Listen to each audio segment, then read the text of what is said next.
तो बेटी की शादी है ना, तो सारे काम मेरे सर पे आ गए हैं। नहीं कोई बात नहीं। Sorry to keep you waiting. हाँ जी चलिए जी शुरू करो। फहीम साहब, इकबाल एनकाउंटर के बारे में आपको जो कुछ भी पता है सब कुछ खुल के जज साहब को बताइए। जनाब, मेरा नाम फहीम भट्ट है।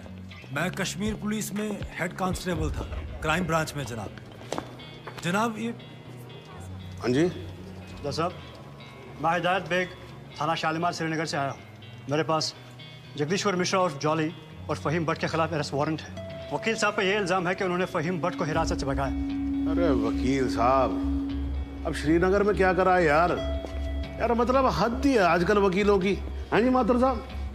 जी श्रीमान, बहुत दुख की बात है कि कानून की रक्षा करने वाले ही कानून के साथ जब खिलवाड़ करेंगे तो समाज भ्रष्ट हो जाएगा श्रीमान, प्रजातंत्र नष्ट हो जाएगा। मेरे हिसाब से तुम्हें सरेंडर कर देना चाहिए। रही डेट की बात, केस की बात, तो हमें कोई भी डेट दीजिए, हमें कोई आपत्ति नहीं। जनाब, आप चाहेंगे तो कोर्ट खत्म होते ही हम दोनों कश्मीर पुलिस को सरेंडर कर देंगे, लेकिन उससे पहले आप फहीम भट्ट का बयान जरूर दर्ज कर लीजिए।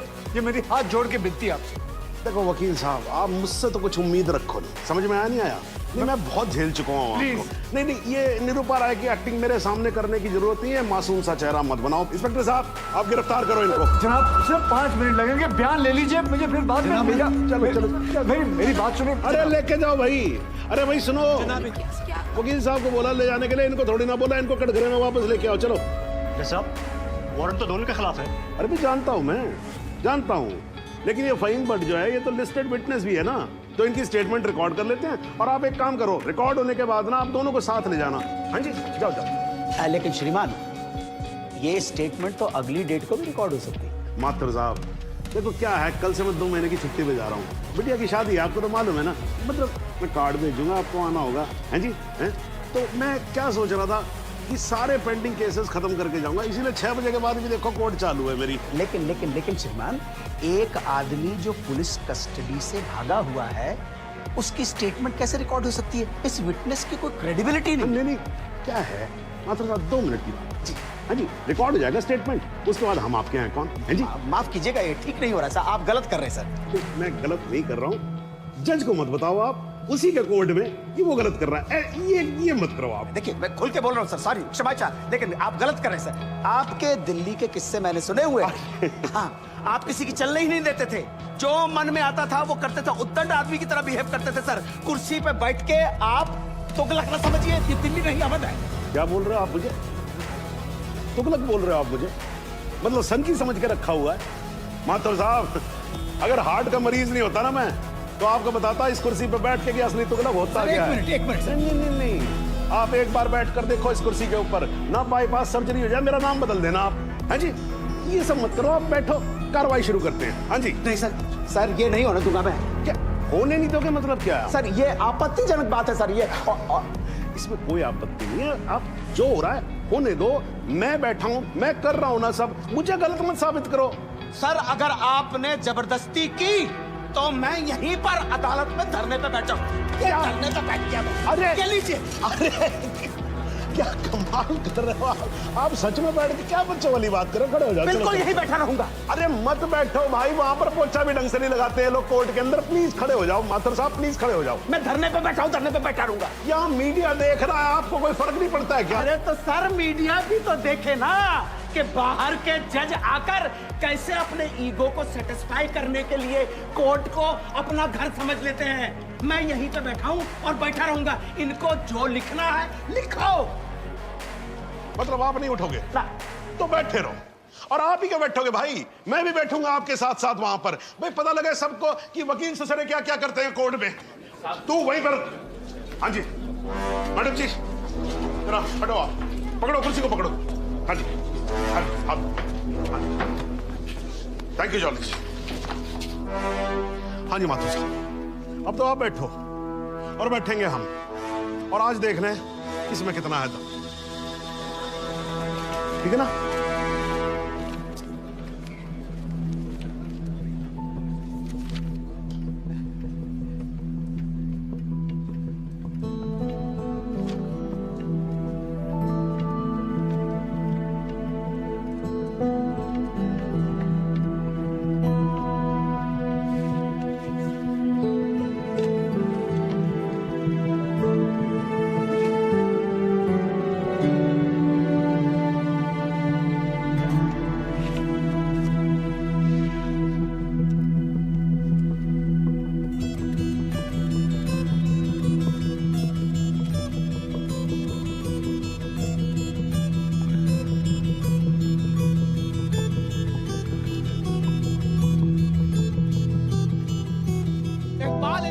केस में आज कोर्ट में जो कुछ भी हुआ वो शायद भारतीय न्याय व्यवस्था के इतिहास में पहली बार हुआ होगा।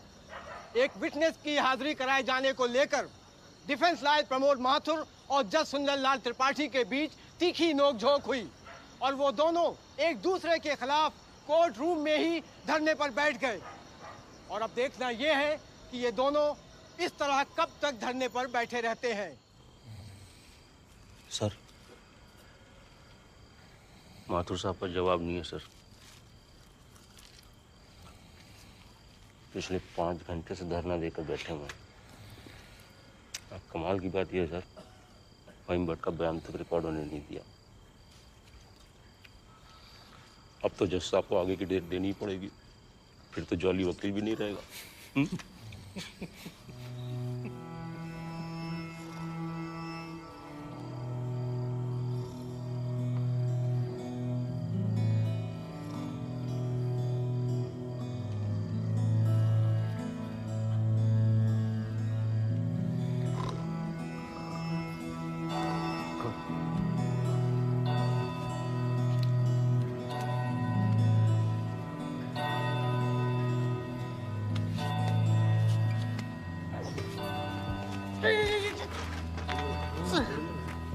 सर,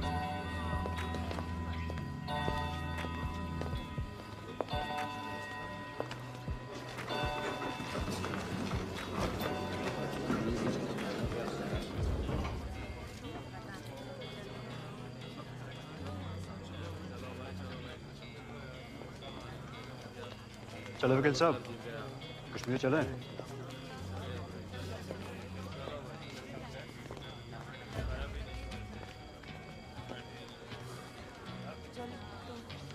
मैं चलता हूँ, अपना ध्यान रखो, ठीक है?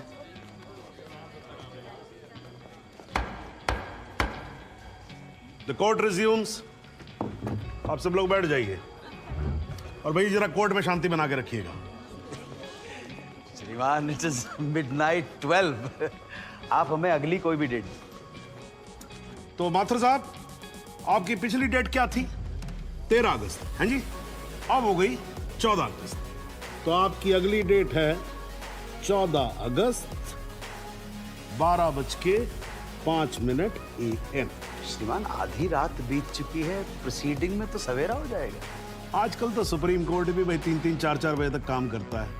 थोड़ा आप भी सीख लेंगे तो क्या फर्क पड़ जाएगा। हैं जी? Please sir. नहीं, देखिए माथुर साहब, आपको धरना देना था, आपने धरना दिया, मैंने कुछ नहीं किया। है जी? अब आपको वॉकआउट करना है तो आप वॉकआउट कर सकते हो, लेकिन आज ही की रात फहीम भट्ट की स्टेटमेंट यहां रिकॉर्ड होगी। हाँ जी, जॉली जी, स्टेटमेंट रिकॉर्ड करवाइए। जी, फहीम।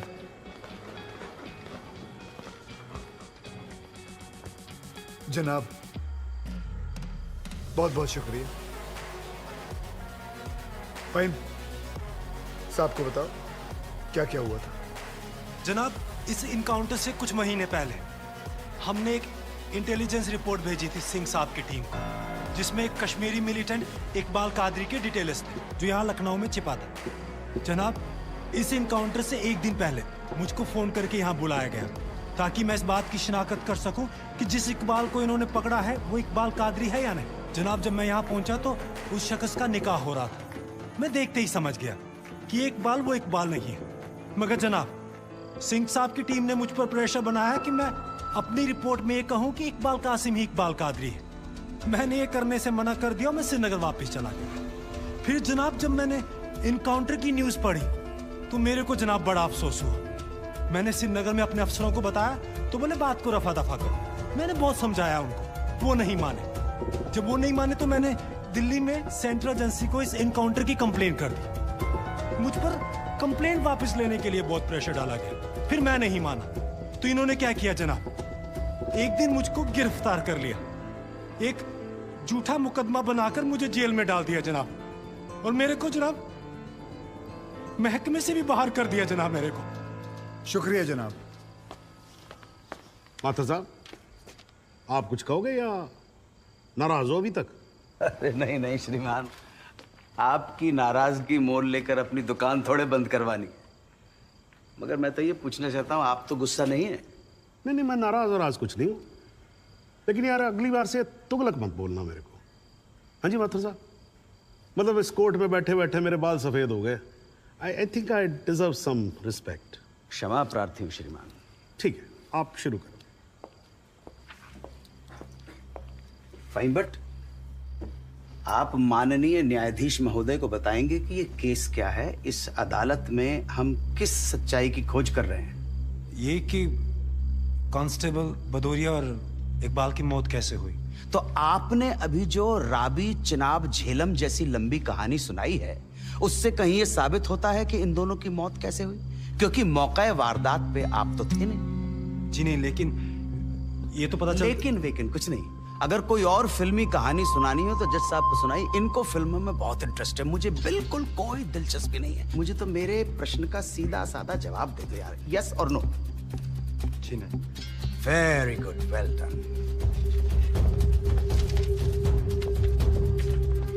फाइन बट ये अगस्त 2010 में कश्मीर पुलिस ने कुपवाड़ा इंसिडेंट में तुमको 6 महीने के लिए सस्पेंड कर दिया, क्यों? जनाब, इस सवाल का हमारे केस से क्या संबंध है? पंडित जी, अगर कोई संबंध नहीं हुआ ना तो काला कोट पहनना बंद कर दूंगा। मैंने आपसे कहा था ना, आपकी तरह कान घुमा कर नहीं पकड़ूंगा, सीधे पकड़ूंगा, कस के पकड़ूंगा। जाऊं? जाइए सर, नहीं तो आप फिर धरने में बैठ जाओगे। तो क्यों सस्पेंड किया? मुझ पर एक आदमी की कस्टोडियल डेथ का इल्जाम था। तो तुमने किसी की जान ली थी? जी नहीं, मैंने उसे अरेस्ट किया था शक के बिना पर। उसे चौकी ले जा रहे थे हम पूछताछ के लिए। बहुत डरा हुआ था, उसने घबरा के पुलिस वैन से छलांग लगा दी। पीछे से ट्रक आ रहा था, वो मर गया। फाइन, बट एक बात बताओ, चलती वैन में तुम्हारी पकड़ से एक आदमी डर के मारे कूद सकता है, तो क्या ये मुमकिन नहीं है कि उसी डर के मारे कोई अपराधी कूद जाए, कांस्टेबल की बंदूक छीन ले और भागने की कोशिश करे? जनाब, लीड किया जा रहा है विटनेस को। Objection overruled, please sit down. जी ऐसा हो सकता है। तो खुल के कहो ना गुरु, हम सब अच्छी तरह से समझते हैं कि तुम्हारे साथ ऐसा हो चुका है। तो तुमसे बेहतर कौन बता सकता है कि ऐसा किसी के साथ भी हो सकता है, राइट? जी। Very good. बस अब एक आखिरी सवाल। तुमने अभी अपने स्टेटमेंट में कहा कि तुमको 6 महीने के लिए सस्पेंड कर दिया गया था। तुम्हारे खिलाफ केस क्या बनाया गया? मुझ पर इल्जाम था कि मैंने कॉन्फिडेंशियल इंफॉर्मेशन दुश्मन को सप्लाई की। मगर वो इल्जाम झूठा है जनाब। जनाब, मुझे जेल में इसलिए डाल दिया गया क्योंकि मैंने इस मामले की कंप्लेंट सीबीआई को कर दी थी। ये तो तुम कह रहे हो ना, तुम्हारे कहने से मुकदमा झूठा नहीं हो जाएगा और तुम निर्दोष साबित नहीं हो एक मिनट जाओगे। जनाब, साहब भूल रहे हैं कि जब तक आरोप सिद्ध ना हो जाए तब तक आरोपी निर्दोष होता है। That is the point, वकील साहब। That's the bloody point। और श्रीमान, इस तर्क के आधार पर तो इंस्पेक्टर सूर्यवीर सिंह और उनके साथी निर्दोष हुए सर। लेकिन 2 मिनट के लिए श्रीमान, ये अखबार पढ़िए, टीवी खोल के देखिए, सारा मीडिया, सारा समाज, सारा देश इंस्पेक्टर सूर्यवीर सिंह और उनके साथियों को दोषी डिक्लेयर कर चुका है। His reputation, his career, his future is finished. अजब जलवा है हुजूर आपकी अदालत का, जहां एक आदमी जिस पे देशद्रोह का इल्जाम है, वो उस आदमी पर इल्जाम लगा रहा है जिसने मातृभूमि की सुरक्षा की शपथ उठाई।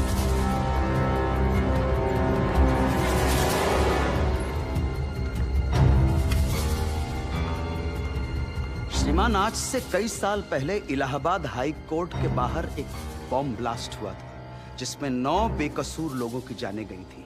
मृतकों में हमारे बड़े भाई, हमारी भाभी और 7 साल का भतीजा भी शामिल था। इसी आतंकी हमले में हमारे बाबूजी पूजनीय श्री जुगल किशोर माथुर भी घायल हो गए, मगर फिर भी वो आज यहां आए। आधी रात को श्रीमान ये देखने आए हैं कि आप किसके साथ खड़े हो। और श्रीमान, मैं ये पूछना चाहता हूं कि क्या ये न्यायालय इतना कमजोर है कि फैसला भी नहीं कर पा रहा है कि देश को सूर्यवीर जैसे अफसरों की जरूरत है या इकबाल कादरी जैसे हत्यारों की? और श्रीमान, अंत में सिर्फ इतना निवेदन करना चाहता हूं कि हम कितना ही अनजान बने रहें, कबूतर की तरह आंखें बंद करके बैठे रहें, लेकिन हकीकत यह है श्रीमान that we are in a state of war. और किसी विद्वान ने बड़ा सही कहा है, everything is fair in love and war. बाकी श्रीमान न्याय आपके हाथ में। प्रमोद बात करके प्रणाम से बात करें।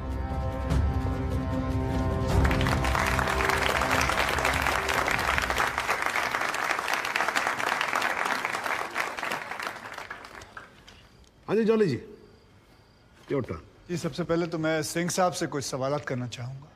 सिंह साहब, आप विटनेस बॉक्स में आइए।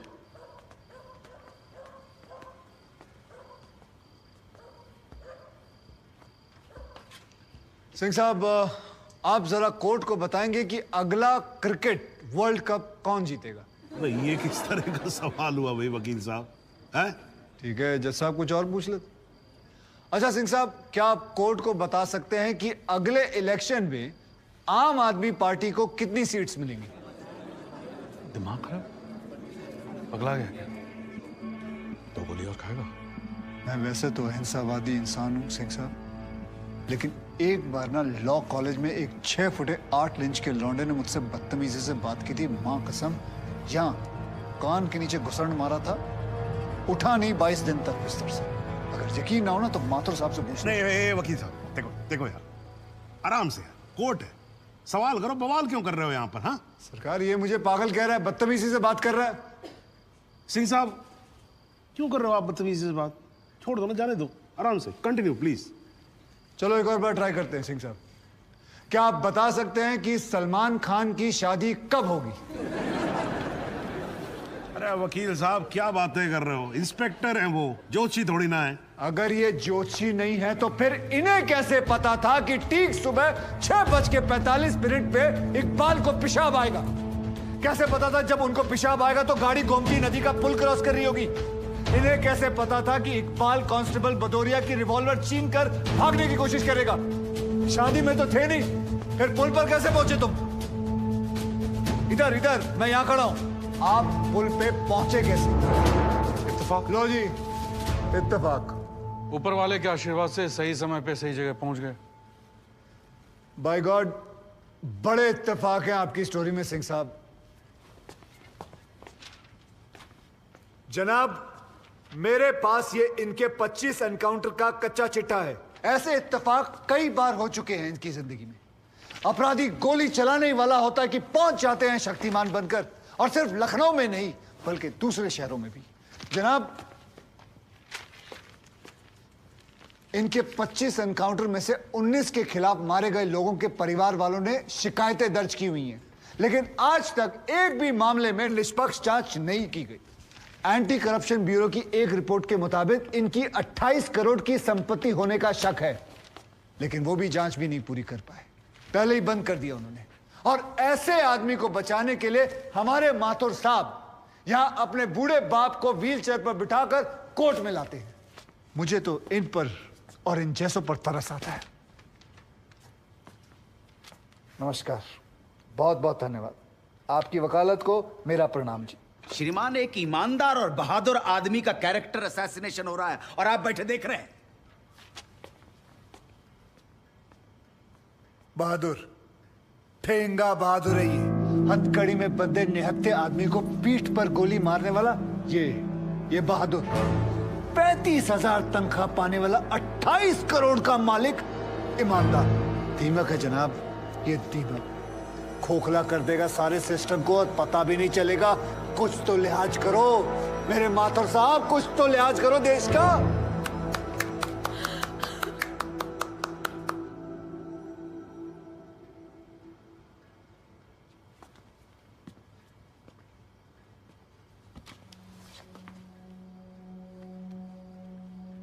मैं जुगल किशोर माथुर साहब का दर्द समझ सकता हूं।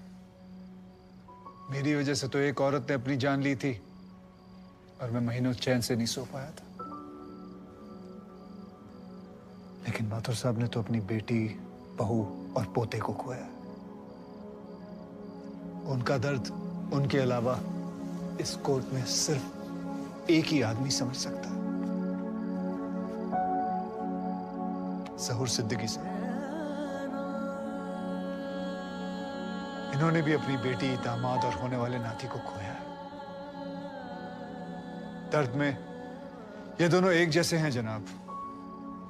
अब इन्हें जुगल किशोर सिद्दीकी कहूं या फिर इन्हें सहूर किशोर माथुर, कोई फर्क नहीं पड़ता। जनाब, गोमती नदी के पुल पर उस दिन 2 जानें गई थी। एक 12 घंटे पहले दूल्हा बने, हाथों में मेहंदी लगाए इकबाल कासिम की थी, और दूसरी 20 दिन में रिटायर होने वाले कांस्टेबल बलदेव सिंह भदौरिया की। और जनाब, ये हैं कांस्टेबल भदौरिया की पत्नी, जो अपने पति को खो चुकी है और जेल में बंद अपने बेटे की बेल करवाने के लिए कोर्ट के चक्कर काट रही है। अब इन्हें क्या कहेंगे माथुर साहब? मुस्कुराइए, आप लखनऊ में। सच सुना तो नजरें फेर ली माथुर साहब। ओ माथुर साहब, इत्तेफाक सिर्फ तुम्हारे साथ नहीं होते सिंह, ऊपर वाले की बड़ी कृपा है मुझ पर। इस दफा एक इत्तेफाक मेरे साथ भी हुआ है। बाय गॉड, मजा आएगा। पंडित जी को लाइए, लाइए जल्दी।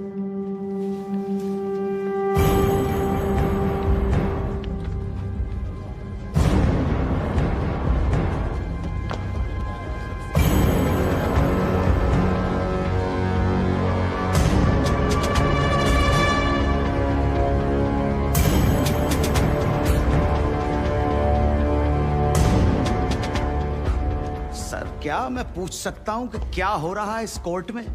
और क्या आप बताने की जहमत करेंगे कि आप ऐसा होने क्यों दे रहे हैं? कौन है ये बाबा सर? इसका इस केस से क्या रिलेशन है सर? ना कोई एडवांस नोटिस है, ना अग्रिम सूचना है। क्या रेलेवेंस क्या है और आप इसे अलाउ कर रहे हैं? जनाब, इस विटनेस का नोटिस देता ना तो ये विटनेस यहां नहीं होता, किसी मुर्दा घर में गड़ा हुआ होता। इस आदमी को मैं पकड़ के नहीं लाया हूं, पुलिस वाले पकड़ के लाए हैं। और जनाब, इस विटनेस का इस केस के साथ डायरेक्ट कनेक्शन है।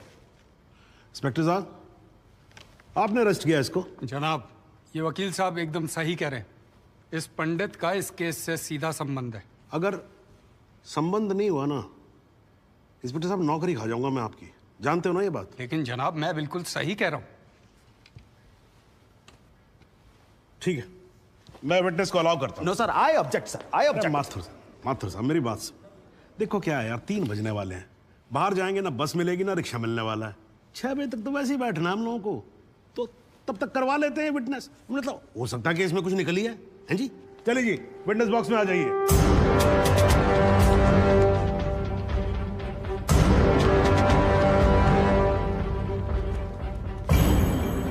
नमस्कार पंडित जी, क्या हाल है आपका? घरेलू कपड़े वपड़े टीका शीका लगा के पूरी तैयारी में आए हैं। फहीम भट्ट साहब, खड़े होइए। कोर्ट को बताइए कि इन पंडित जी का नाम क्या है? मोहम्मद इकबाल कादरी। हैं जी? मोहम्मद इकबाल कादरी। मोहम्मद इकबाल कादरी। इसको कहां से अरेस्ट कर लिया जी आपने? जनाब, मथुरा से 1 साल से वहां छुपा हुआ था साधु का भेष बनाकर। ये तो कमाल हो गया। जज साहब, इंस्पेक्टर महोदय झूठ बोल रहे हैं। हमारा नाम इकबाल कादरी नहीं है, हमारा नाम तो रामकृष्ण सारस्वत है। हम तो निरीह ब्राह्मण हैं, ब्रह्मचारी हैं।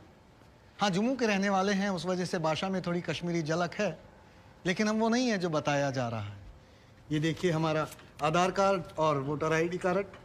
ओम प्रकाश जी, जरा लेके आओ से, लाओ जरा, फटाफट लेके आओ। जनाब, ये पंडित सरासर झूठ बोल रहा है। इसने पुलिस को खुद स्टेटमेंट दिया है, जिसमें इसने खुद कहा कि ये इकबाल कादरी है। कंधे के ऊपर उत्तर प्रदेश पुलिस के 2 स्टार लगा रखे हैं। इतना मालूम नहीं है कि पुलिस को दी गई स्टेटमेंट कोर्ट में एडमिसेबल नहीं है। जनाब, ये इंसान एक ट्रेंड मिलिटेंट है। नकली आधार कार्ड बनाना कोई मुश्किल काम नहीं है, आप अच्छी तरह जानते हैं। और फहीम भट्ट भी इसको आइडेंटिफाई कर चुके हैं। सर, ये अपनी आइडेंटिटी छुपा रहा है। श्रीमान यहाँ आइडेंटिटी छुपा नहीं रहा है, अपनी आइडेंटिटी बता रहा है। कैसे बताएगा अपनी आइडेंटिटी? हम सब कैसे बताएंगे सर? आप सुंदरलाल त्रिपाठी हैं, मैं प्रबोध माथुर हूँ, ये पंडित जी हैं कानपुर वाले, कैसे पता पड़ेगा? किसी आधार कार्ड से, राशन कार्ड से या पासपोर्ट से? सबूत आपके सामने है सर, संदेह की कोई बात ही नहीं। और वैसे बता दूं सर, निवेदन कर रहा हूं, ये जो पंडित जी है ना, ये ऑलरेडी झूठा गवाह पेश कर चुके हैं। बार एसोसिएशन ने इनका लाइसेंस रद्द कर दिया। चंद घंटों के मेहमान है ये वकीलगिरी से सर, इनकी बात को सीरियसली नहीं लिया जाए। माथुर साहब, चंद घंटे तो है ना, लड़ लूं ना तब तक तो लड़ सकता हूं ना। जॉली साहब, ये देखो यार, कोर्ट में लड़ने वड़ने की बात मत करो आप। नहीं, माथुर साहब एकदम ठीक बोल रहे हैं। मुझे लगता है पुलिस से कोई गलती हो गई है। बाबा जी सॉरी, आप जा सकते हो। एक मिनट जॉली जी, आप वहीं रुके। एक मिनट सर, मैं आपसे हाथ जोड़ के विनती करता हूँ, मैं इससे कुछ सवालात करना चाहता हूँ। मैं बड़ी मुश्किल से इसको लेके आया हूँ। मैं एक मौका मुझे दे दीजिए। नहीं, आपने क्या कहा था? अभी ऑटो बस कुछ नहीं मिलने वाला, एक मौका। एक मिनट, आप चिल्लाना बंद करोगे जरा? 2 मिनट चुप रहोगे आप? गलती हो, 2 मिनट चुप रहो।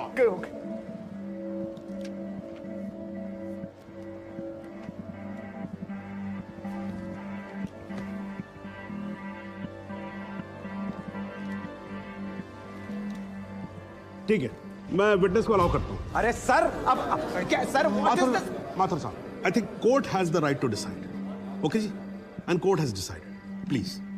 Thank you.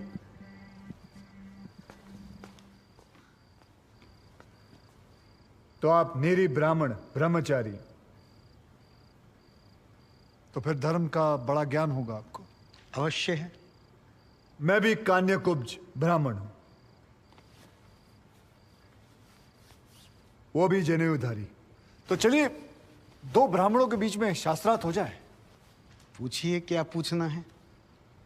चलिए गायत्री मंत्र सुनाइए। ओम भूर्भुवस्वः तत्सवितुर्वरेण्यं भर्गो देवस्य धीमहि धियो यो नः प्रचोदयात्। बहुत बढ़िया, पूरा नाम बताएं। रामकृष्ण प्रेमकृष्ण सारस्वत। धर्म? हिंदू धर्म में कितने वेद हैं? 4। नाम बताएं। ऋग्वेद, सामवेद, यजुर्वेद, अथर्ववेद। 4 युगों के नाम बताएं। सतयुग, द्वापर, त्रेता, कलयुग। वर्ण कितने हैं? 4। ब्राह्मण, क्षत्रिय, वैश्य, शूद्र। आपका वर्ण क्या है? ब्राह्मण। कौन से ब्राह्मण? गौर ब्राह्मण। कौन से गौर? सांडे गौर। गोत्र? शांडिल्य। प्रवार? वशिष्ठ। वेद? यजुर्वेद। उपवेद? बेतरियाणी। मुख? श्रीमुख। कुल देवता? सप्तसुरी। चरण? वाम। बिस्वा? या अल्लाह, इससे आगे भी होता है। क्या कहा आपने? बिस्वा नहीं पता, नहीं पता। बिस्वा नहीं पता। बिस्वा से पहले क्या कहा? बिस्वा से पहले क्या कहा इकबाल कादरी? लानत है तेरे पे इकबाल कादरी, लानत है। अब तो अल्लाह का नाम भी आ गया जुबान पे। अब तो सच बोल। देख, तू कुछ भी कर ले, तू बचेगा नहीं। कब तक जिएगा झूठ की जिंदगी? अस्तगफिरुल्लाह। 91 पोज क़यामत के 2 कुछ बुद्धि खुदाइश। मैं आईने वाला सिद्ध किया। खुदाई जो उच्छान कुछ गुनाहगार सोई कर फैसलन पोज क्या छो पोज के चुना परवायती करना मिला इंसाफ। खुदाई करे इंसाफ पन्नीस दरबार बस इंशाअल्लाह। इकबाल कादरी, अगर मैं चाहता था तुम्हारा मेडिकल टेस्ट करवा के ये पता कर सकता तुम कितने बड़े पंडित हो, मगर मुझे तुम्हारी जुबान से सुनना था। कोर्ट को बताओ, तुम्हारा असली नाम क्या है? बताओ।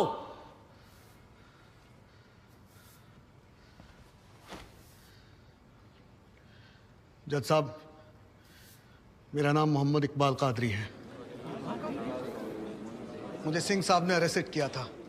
मैं उनकी कस्टडी में था, लेकिन उन्होंने मुझे कोर्ट में पेश नहीं किया। मैं जानता था कि वो मेरा एनकाउंटर करने वाले हैं। एक दिन मौका देखकर मैंने उनसे कहा कि अगर वो मुझे जाने देंगे तो मेरे आदमी उन्हें बहुत सारा पैसा देंगे, और उन्होंने मेरी बात मान ली। इसे लेके कहाँ जा रहे हैं? सिंह साहब ने आजाद कर दिया। जा रहा आजा। सिंह साहब को कितने पैसे दिए? 50 लाख, 25 लाख एडवांस और 25 एनकाउंटर के बाद। आई ऑब्जेक्ट श्रीमान।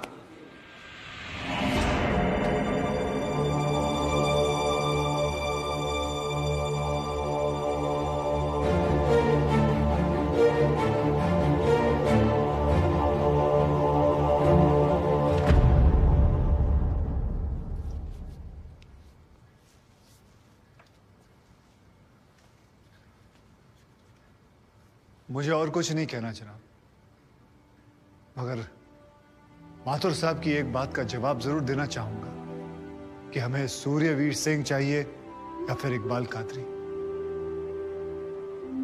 जनाब, हमें दोनों ही नहीं चाहिए। हमें ऐसे कादरी नहीं चाहिए जो बेगुनाह लोगों को मारना जिहाद समझते हैं, लेकिन हमें ऐसे सूर्यवीर सिंह भी नहीं चाहिए जो पैसों के लिए एक मिलिटेंट को छोड़ देते हैं और किसी बेकसूर की जान ले लेते हैं। मैं हिम्मती बहादुर पुलिस वालों को सलाम ठोकता हूं, झुककर सजदा करता हूं, लेकिन जिसके हाथ किसी बेकसूर के खून से रंगे हों, उसे मैं वही कहूंगा जो वो है, कातिल। और ऐसे राक्षसों से बच के रहिएगा माथुर साहब। किसी ने 25-30 लाख ज्यादा दे दिए तो क्या पता अगला इत्तेफाक आपके साथ हो जाए।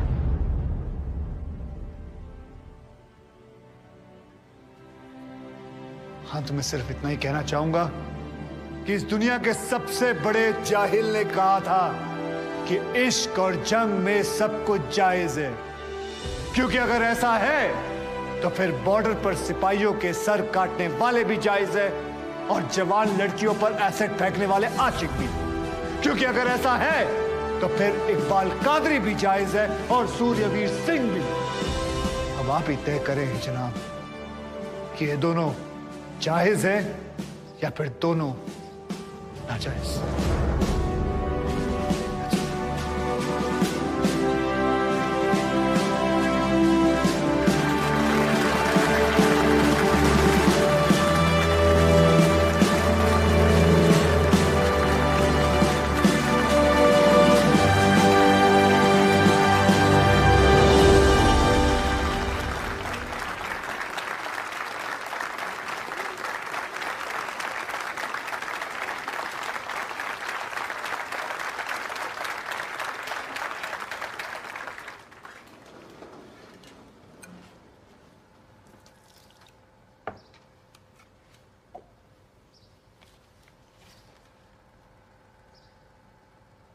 सालों में एक बार कभी कोई ऐसा केस आता है जब इस कुर्सी पे बैठने का अफसोस नहीं होता है। नहीं तो जी मैं तो रोज ही कोर्ट आता हूं, बैठा रहता हूं कोर्ट के अंदर, घड़ी की तरफ देखता रहता हूं कि कब 6 बजे और कब मैं उठ के घर चला जाऊं। क्या करें जी, न्यायपालिका की हालत ही कुछ ऐसी है। ये देखो जी, ये अंधेरे बदबूदार कमरे जिन्हें कोर्ट कहा जाता है, भाई साहब इसमें हम जैसे जजों का आने का मन नहीं करता। आम जनता की बात तो क्या करें। हाँ जी माथुर साहब, ठीक बोल रहा हूं ना मैं? मतलब 3 करोड़ से ज्यादा केसेस पेंडिंग है इस देश के अंदर, और कुल मिलाकर जज कितने? 21,000।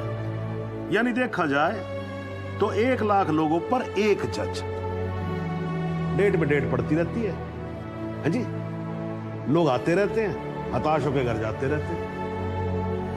लेकिन फिर भी आज भी हिंदुस्तान में जब कहीं 2 लोगों के बीच में झगड़ा होता है ना, कोई विवाद होता है, तो एक दूसरे से क्या कहते हुए पाए जाते हैं? I will see you in court. क्यों करते हैं भाई लोग ऐसा? हाँ जी, क्योंकि आज भी लोग भरोसा करते हैं, न्यायपालिका पे।